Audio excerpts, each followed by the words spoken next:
What's up, everybody? Welcome to Thoughts of the Week podcast. How's everybody doing? How's everybody feeling? We are in February 28th, the last day of Black History Month.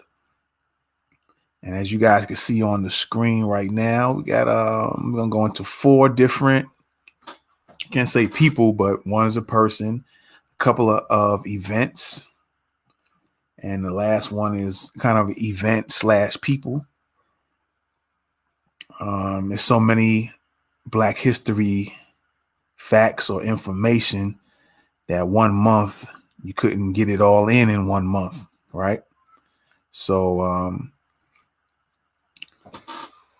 it is left up to you to do your research, and I will help you with that as far as giving you the information of where you can look some of this stuff up, man. And yeah, so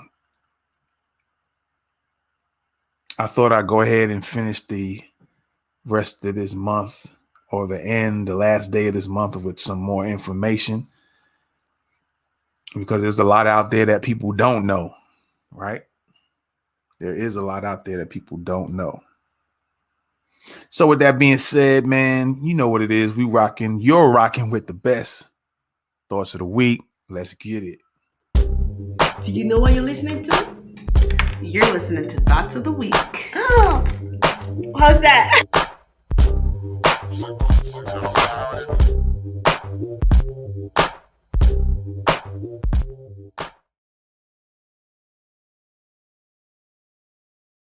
Yeah, so we're gonna do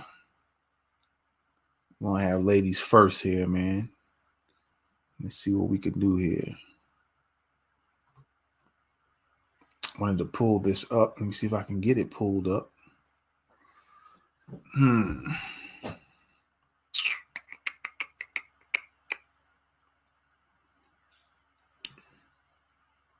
gonna do ladies first, man. We're gonna talk about Ada Louise Sipule Fisher. I believe that's how you pronounce it. All right. Let me see if I can get it pulled up here on the screen. Let's see if we can get it pulled up here. All right. No, that's not what I wanted to do there. Come on, guys. Well, yeah, let me see if we can do it that way. See what happens. All right, let's see. Might work that way.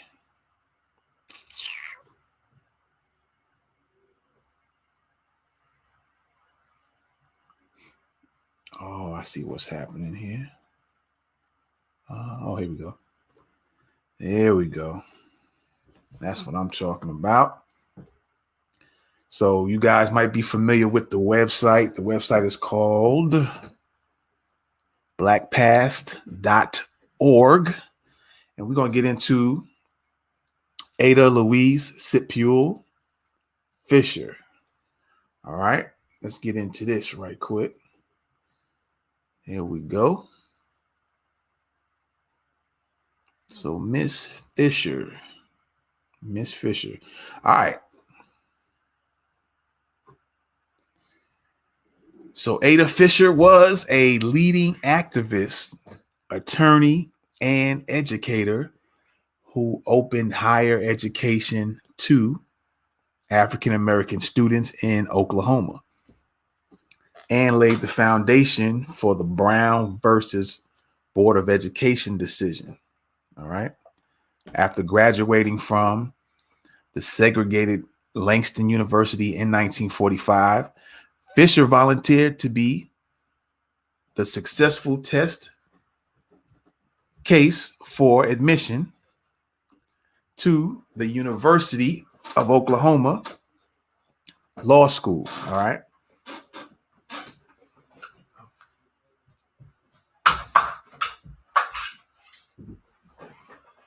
Yeah, excuse me for a second there. All right. Fisher later practiced law in Oklahoma City, representing clients in segregation cases. She returned to Langston University to be its public relations director in 1956 and a full-time faculty member in 1959. In 1991, she received an honorary doctorate from the University of Oklahoma and accepted appointment to the OU Board of Regents the following year.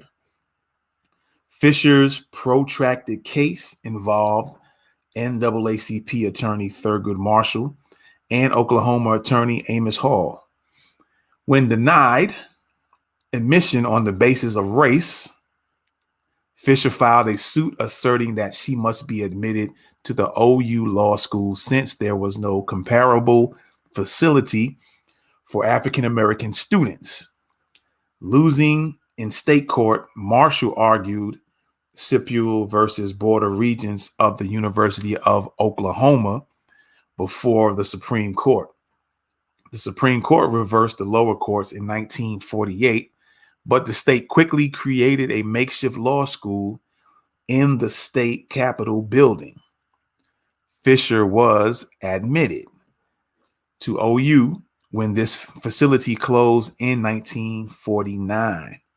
The contemporary Oklahoma case, McLaurin versus State Regents for Higher Education, ended the segregated seating and discriminatory treatment Fisher and other African American students experienced after admission. All right, so there's a little Black history fact of Miss Ada Fisher. She was an activist, attorney, and educator. All right. So for all you teachers out there, you might want to look her up, and I'm sure there's a lot more information to be found and researched on her. All right. So keep that in mind. And we're going to go into the second. Let's see what should we talk about here? We're going to go into the Columbia Race Riots. All right. So you're rocking with the best start to the week. Let's get it. Do you know what you're listening to? You're listening to Thoughts of the Week.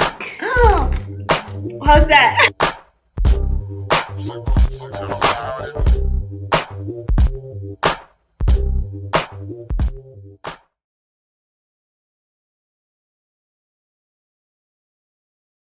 All right. The Columbia Race Riot. So a lot of people don't know that there were some situations in Tennessee. There's some Black history in Tennessee, as a matter of fact. You have Chattanooga, Tennessee. In previous podcast episodes, I read to you guys some incidents and some information of the Black history in Chattanooga, Tennessee. So now you have another part of Tennessee where some things went down, and I believe a lot of people don't even know about. All right, so this is the Columbia Race Riot, 1946. All right, and let's look at this article here that you guys see on the screen. Oh, maybe you can.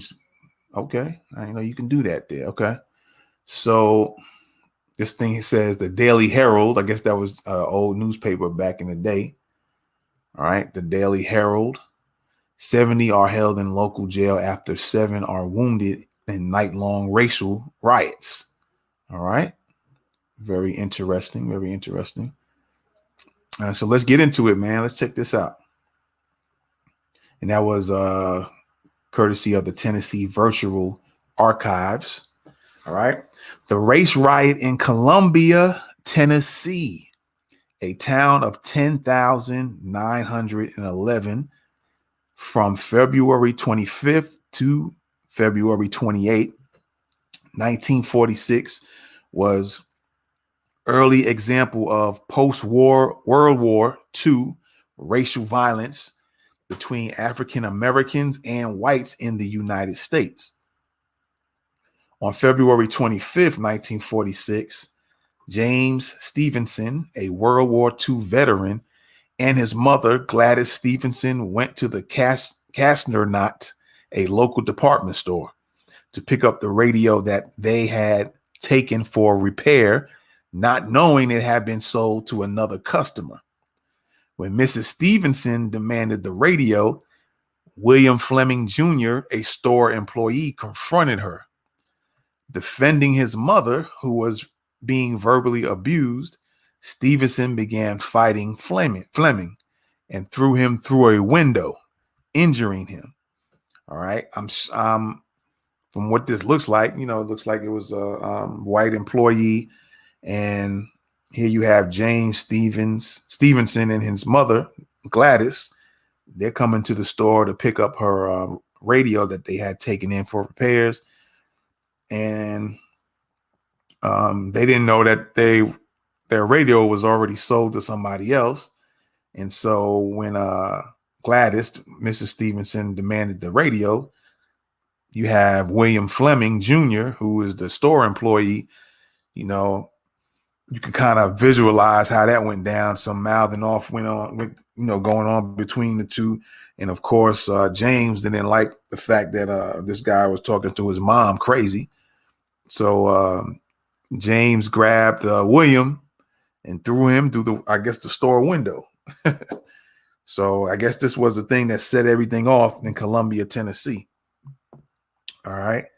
So after James threw William Fleming Jr. through this window before, mouthing off at his mom, of course, William Fleming Jr. got injured, and James and his mother were arrested and charged with disturbing the peace.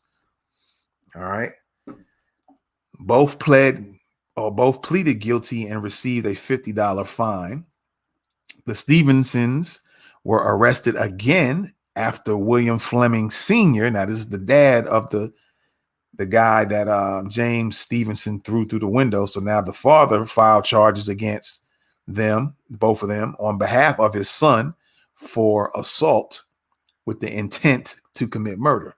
Julius Blair, a local black businessman, posted the Stevensons' bond, and they were released.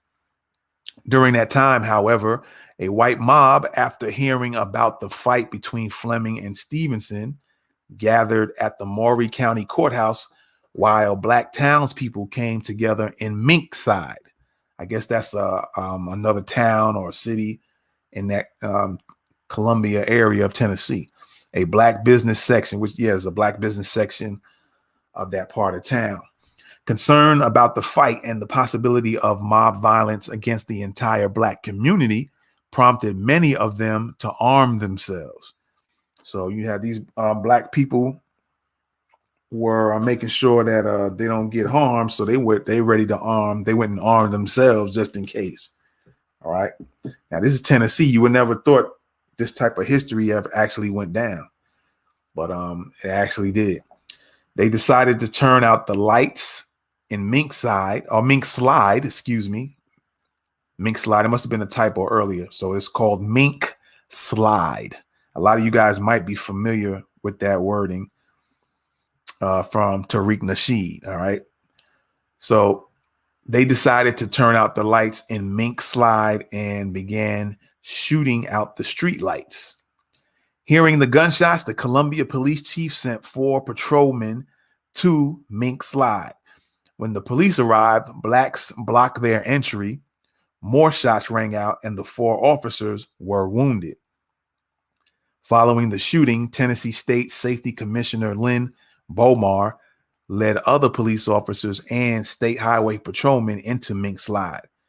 When they arrived, they began indiscriminately firing into buildings, searching homes, confiscating weapons, and according to some, stealing residents' property. During the confrontation, more than 100 Black women and men were arrested. On February 28, 1946, the Maury County deputies began questioning the prisoners about the shooting of the policemen. 3 Black men were singled out as most likely responsible.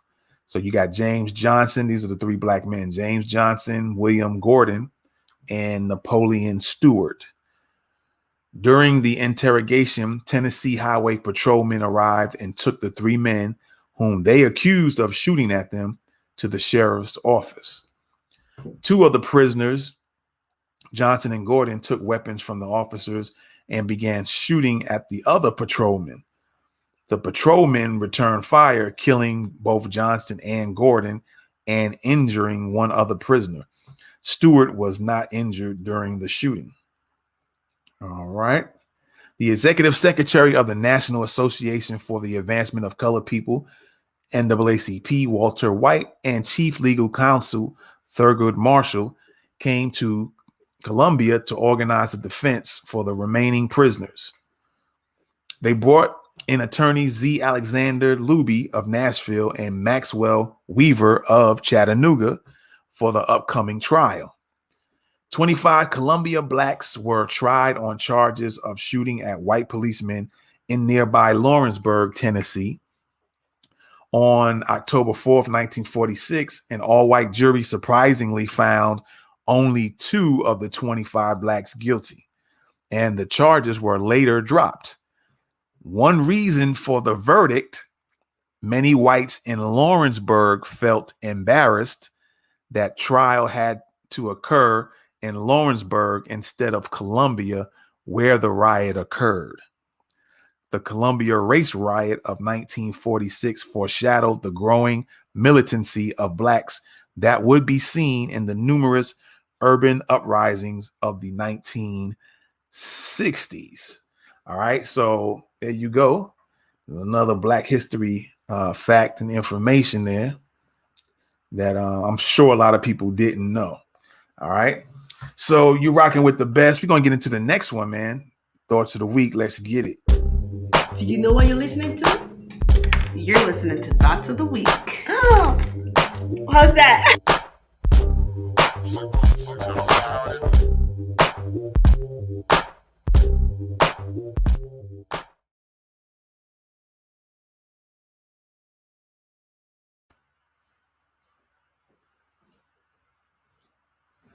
All right, so we're going to get into the next one here.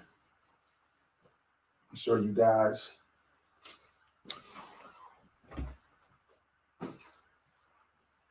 may not be familiar. Some of you guys might be familiar with it.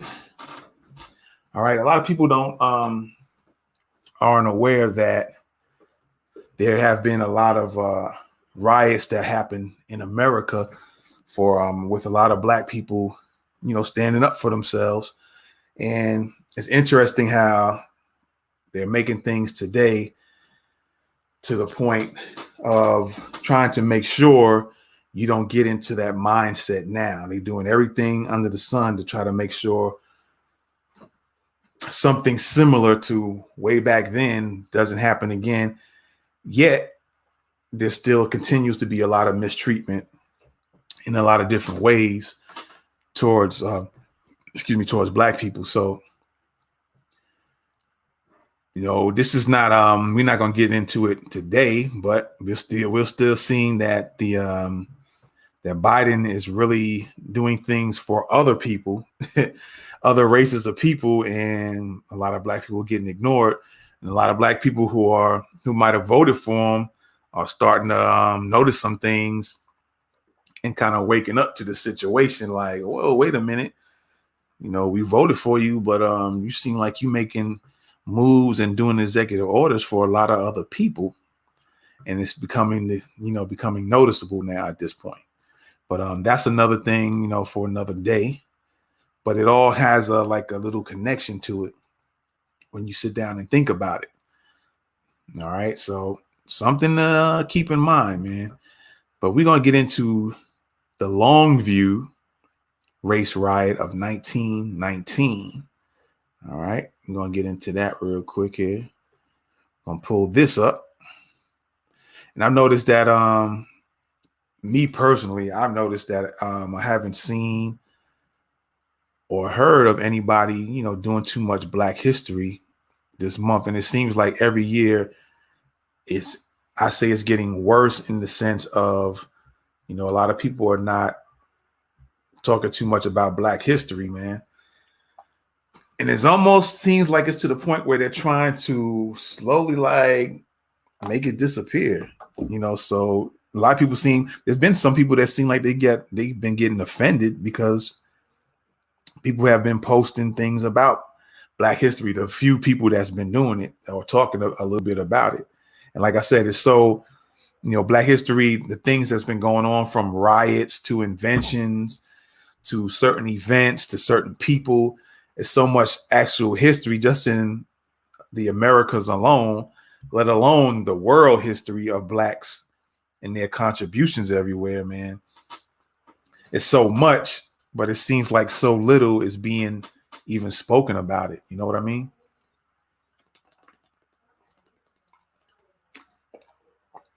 And if it continues down that road, what's going to happen is a lot of kids that are coming up now, that's going to be erased from them completely. And I think that's doing the race a disservice as a whole, the race of Black people as a whole. It just seems like you can kind of tell what's, things going on, that people are, people get offended because you talking about Black history. I mean, I don't know what other way to say it, but if you talk about some other history, then it's cool.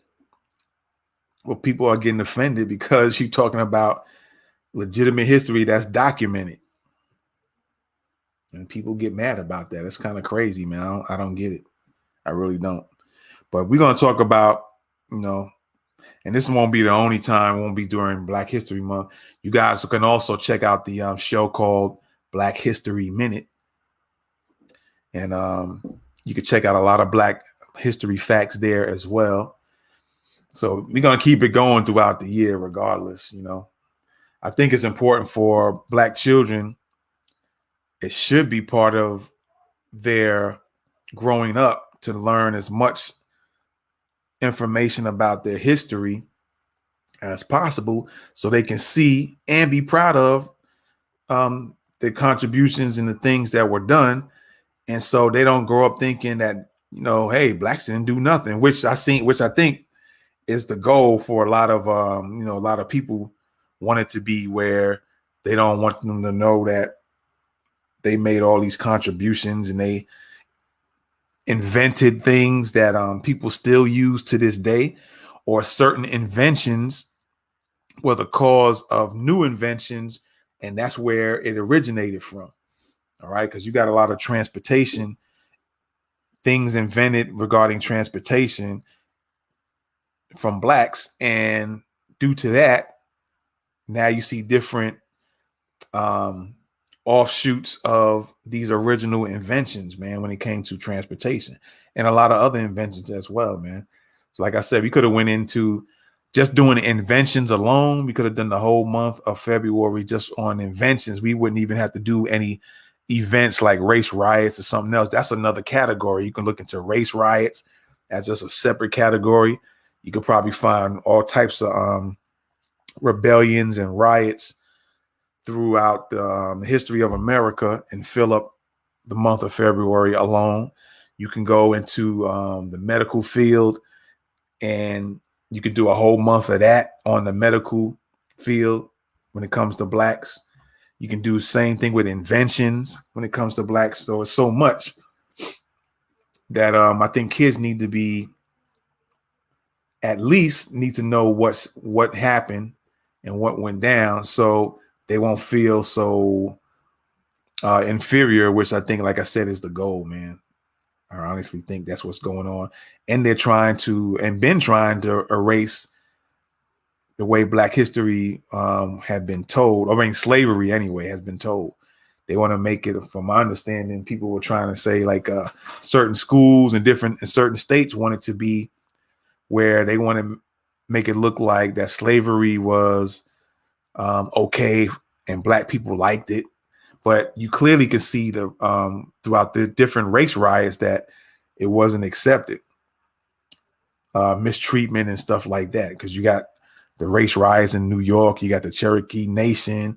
I just read you about the Mink Slide riot in Columbia, Tennessee, and now we're going to get into the Longview race riot of looks like of Texas. All right, so let's get into it, man. Let's get into it. So the Longview race riot of 1919. All right. Longview race riot occurred on July 10 to July 12 in the northeast Texas city, where 1,790 Blacks comprised 31% of the town's 5,700 people in 1919. Racial tensions were high across the United States due to the race riots that began in March 1919. Just before the Longview riot, local teacher and newspaper correspondent Samuel L. Jones and Dr. Calvin P. Davis, prominent leaders of the Black community, have begun encouraging local Black farmers to avoid selling to local white cotton brokers and to instead sell directly to buyers in Galveston. All right. Also, local Blacks set up a cooperative store where they competed with and angered local white merchants. That's key before I go on with that. With the Blacks back then, they understood they were in a competition and they were willing to be in a competition, and they cooperated with each other to make sure, certain things happen for them. So I'm going to read that again. Also, local Blacks set up a cooperative store where they competed. They didn't have no problem competing with the other white merchants. So where they competed with and angered local white merchants. These incidents raised tensions in Longview long before the riot occurred. So, there was already tensions because there was some jealousy apparently between with the white merchants, and they were jealous about the Black merchants or the Black store owners or, the Black folks working in their businesses. In early June, a local Black man, Lemuel Walters, was beaten by two white men for allegedly making romantic advances towards their sister, a white woman from Kilgore. Walters was arrested, and we heard something like this before. I read this, not this particular thing, but you heard me read about Ed Johnson and how he was accused of making passes or something like that to a white woman in Chattanooga, Tennessee. So here we are in Texas with the same, always seems like that's always the same MO or the accusations that they come up with, or they came up with back in those days in the early 1900s and sometimes 1800s and the 1700s. There's always an alleged accusation of a Black man doing some type of sexual or romantic advances towards a white female. That always seems to be the MO for some reason back then. Like I said, it's not the first time me hearing about this type of situation. And it seems like here we are in Texas, not too far away from Tennessee, and this went down again. So in early June, a local Black man, Lemuel Walters, was beaten by two white men for allegedly making romantic advances toward their sister, a white woman from Kilgore. Walters was arrested and put in the Gray County Jail, but a mob showed up at the jail on June 17th, and the sheriff gave Walters to the mob, who shot and killed him. Now, this sounds very familiar, like I said, with the Ed Johnson case in Chattanooga, Tennessee. That seemed to be another familiar method of operations that white folks took back in those times. They would go to a jail, and the sheriff I'm sure the way it looked like, it seemed like the sheriffs were willing to allow white mobs to go in and snatch these black people out of the jail cells and do whatever they wanted to do with them. There seemed to be a pattern with this thing here. All right. So the story was printed in the Chicago Defender on July 10th and enraged local whites who blamed the article on Jones, although he denied writing it. So now they got upset when this guy Jones from the Chicago Defender printed that article out. So white folks got upset about that. Later that day, Jones was attacked and beaten across the street from the Gregg County Courthouse by the same men who beat up Walters. Dr. Davis arrived in his vehicle and took Jones to his office to treat him. The two men appealed to Mayor Gabrielle A. Bodenheim for protection, but were instead advised to leave town. Jones hid with relatives, and they gathered 25 friends to protect his home. Around midnight, a group of white men arrived at Jones' house, but were met with gunfire. So again, we have a situation where black people stood up for themselves and didn't cower down, and as they should. All right. 3 of the white men were injured, and another who hid under a nearby house was beaten badly by the black defenders of the home. So before I go on, that should be something to take note. You shouldn't feel like you're not supposed to protect yourself when you justifiably are supposed to. But nowadays, they'll make it seem like you're not even supposed to protect yourself if somebody tries to harm you.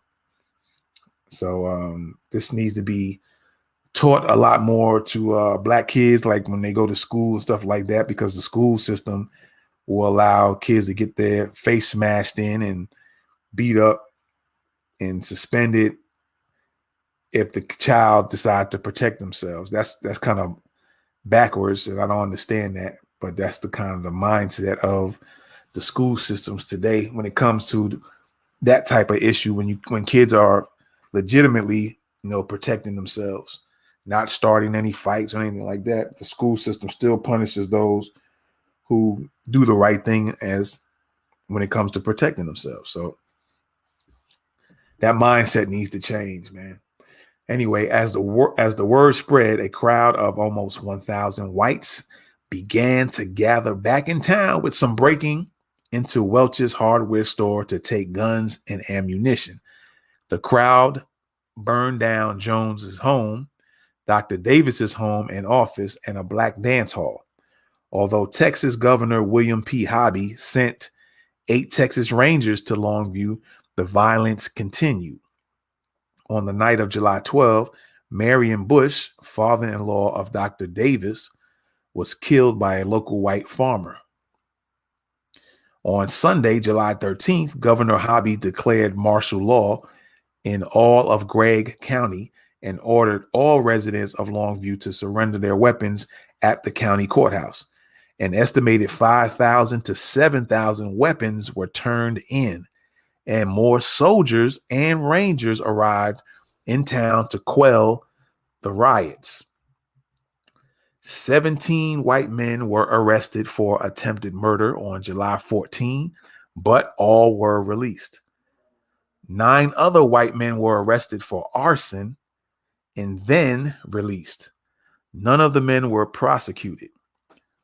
21 black men were arrested for assault and attempted murder and moved to an Austin, Texas jail for their safety. Eventually, all were released without trials to avoid any further unrest in Longview. Martial law ended on July 18th, and citizens were allowed to retrieve their firearms the next day. The Longview Race Riot was one of 25 riots that took place from May through October 1917 during what would be called the Red Summer. So that's interesting as well. I wonder if all those race riots, they said 25 of them took place. I wonder if they were all race related or race related in nature. Right.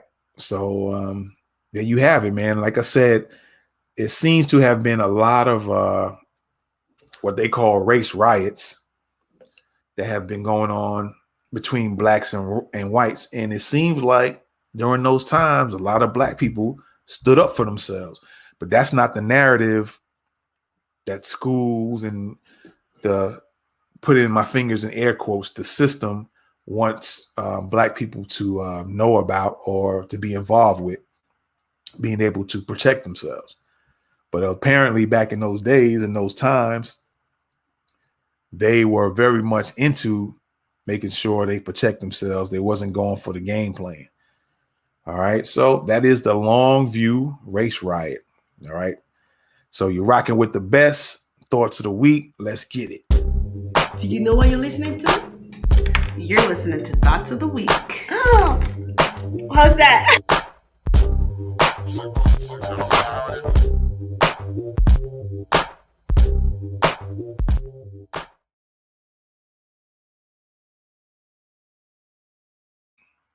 All right. So lastly, man, we're going to go into the formation of the Buffalo Soldiers. All right. We're going to get into that real quick, and then we're going to get out of here. All right. So the formation of the Buffalo Soldiers, 1866. All right. Some of you have heard of the Buffalo Soldiers, but maybe you haven't heard enough about them. All right. So, formation of the Buffalo Soldiers, 1866. There goes William Cathy or Cathy Williams. All right. On July 1866, the 39th Congress passed the Act to increase and fix the military peace establishment of the United States. Thus, the federal government created 6 all-colored army regiments. And right before I go on, man, this is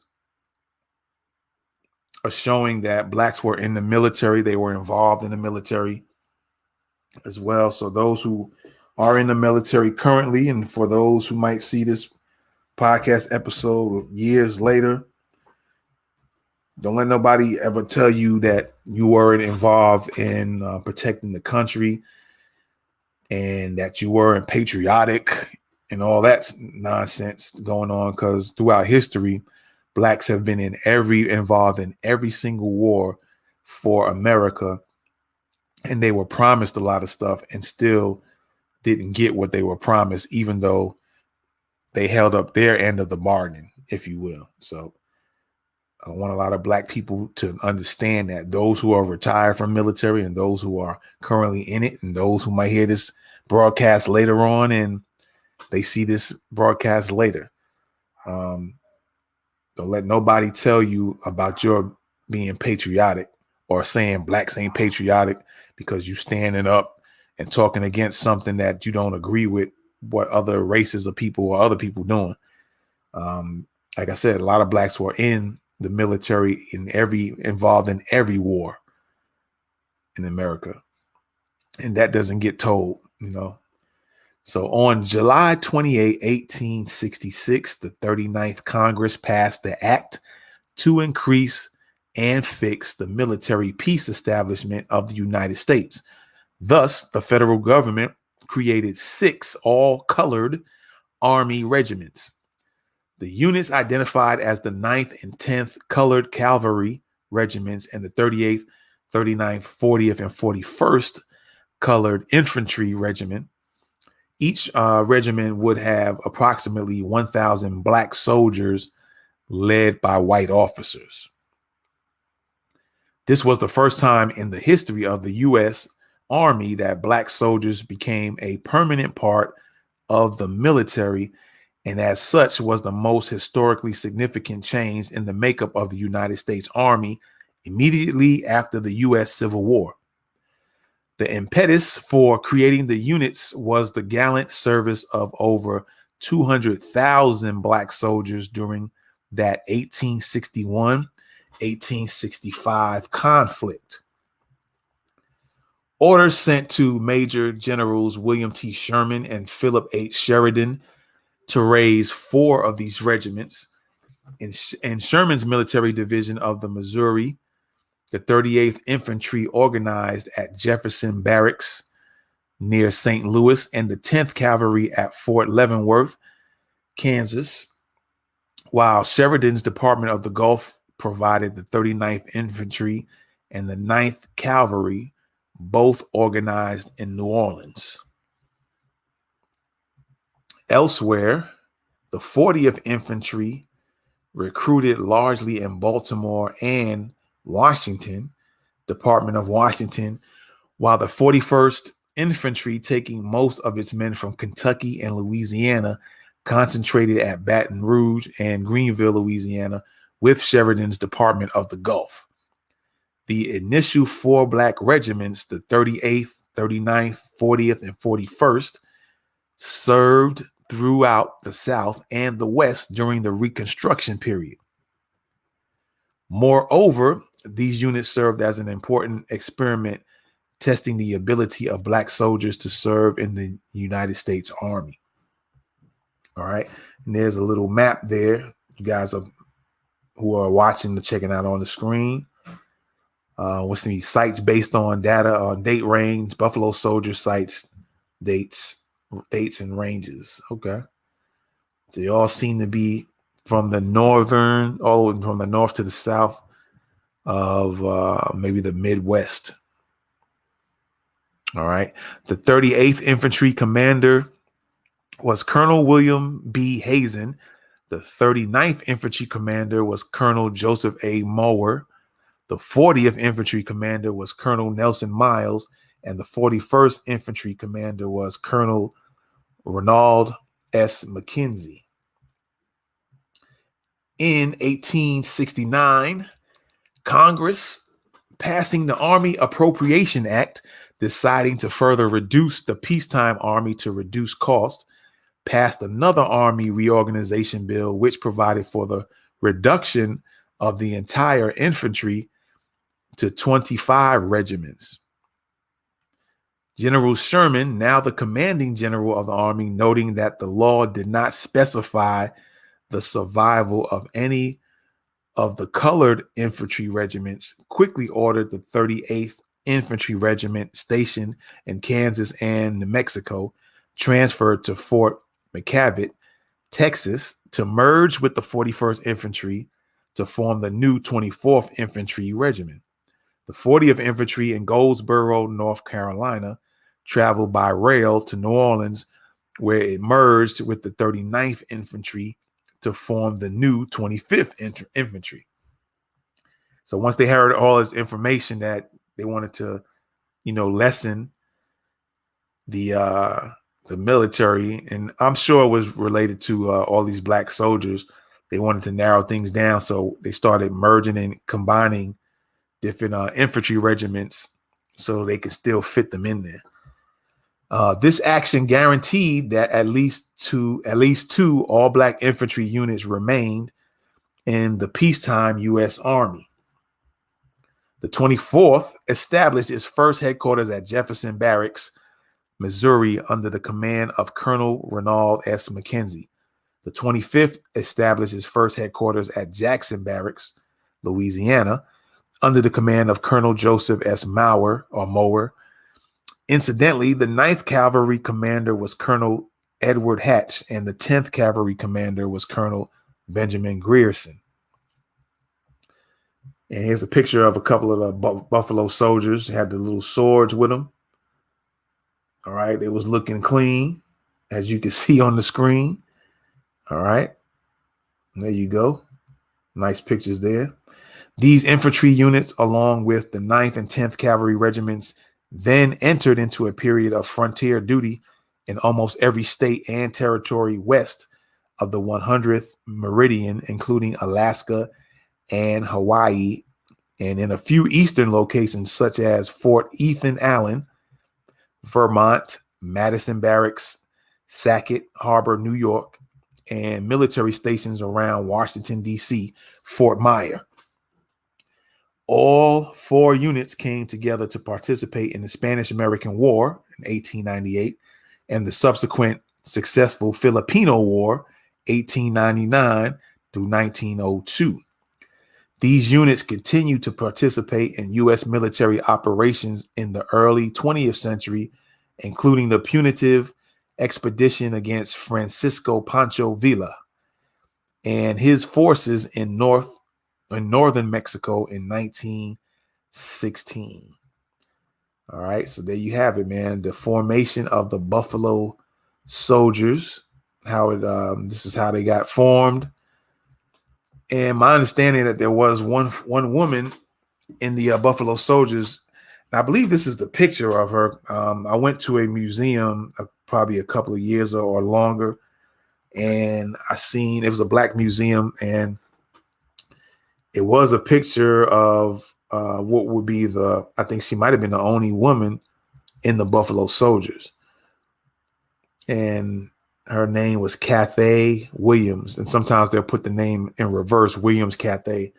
I don't know if that was the intention of doing that, to let people not know that there was a woman inside the military at that time. But that's my understanding through research and then, checking out a museum, that there was a woman in the Buffalo Soldiers. And a lot of people might not be aware of that.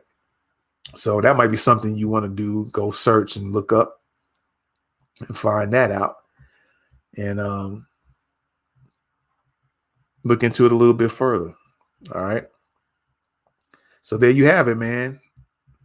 We are ending Black History Month with some more information that you may not know, may not be aware of. All right.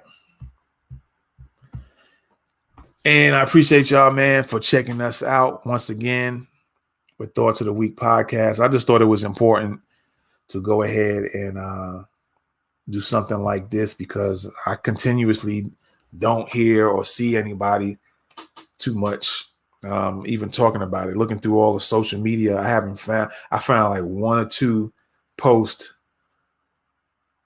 of people posting some Black history information. But I hadn't really seen much of it, man. It just seems like every year it just gets less and less and less. And there was an incident where there was a Black teacher in East Ridge, Tennessee, who unfortunately made the wrong mistake and was going to, make a theme of Black History Month. The theme was going to be All Lives Matter. That's all I'm going to say about it. I'm not going to mention this principal's name. It was a Black woman, and I guess apparently there's enough people that got on her that she had to go on and apologize for making that move. I don't know what caused her to do that, but that was very offensive. And her being Black herself, man, that was crazy. So it just seems like even that incident, instead of talking about things related to Black history, she wanted to talk about all lives mattering and making that the theme of the Black History Month. So like I said, that's shameful for it to be someone Black doing that.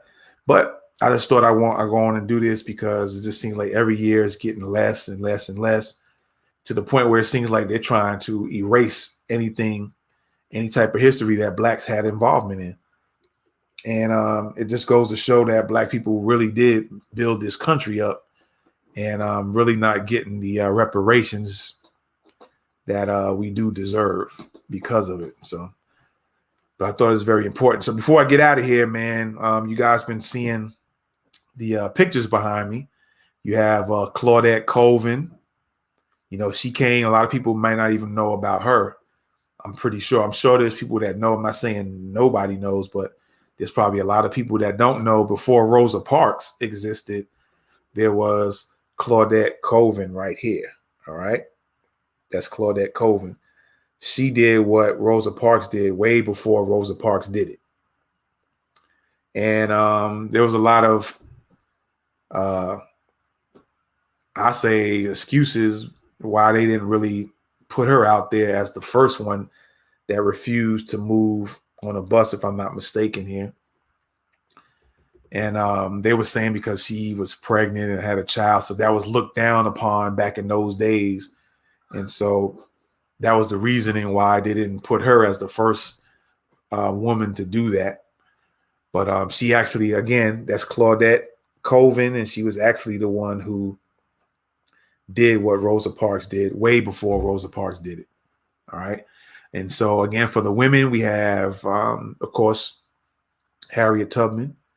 And then we have Ida B. Wells right here.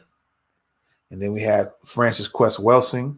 A lot of people need to talk about her and check out the book called ISIS Papers. All right.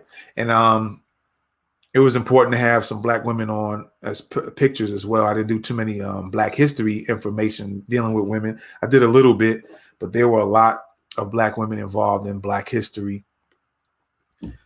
Significantly, very important, played a very important roles, as a matter of fact. Yeah, so it was important to have some pictures of some Black women as well.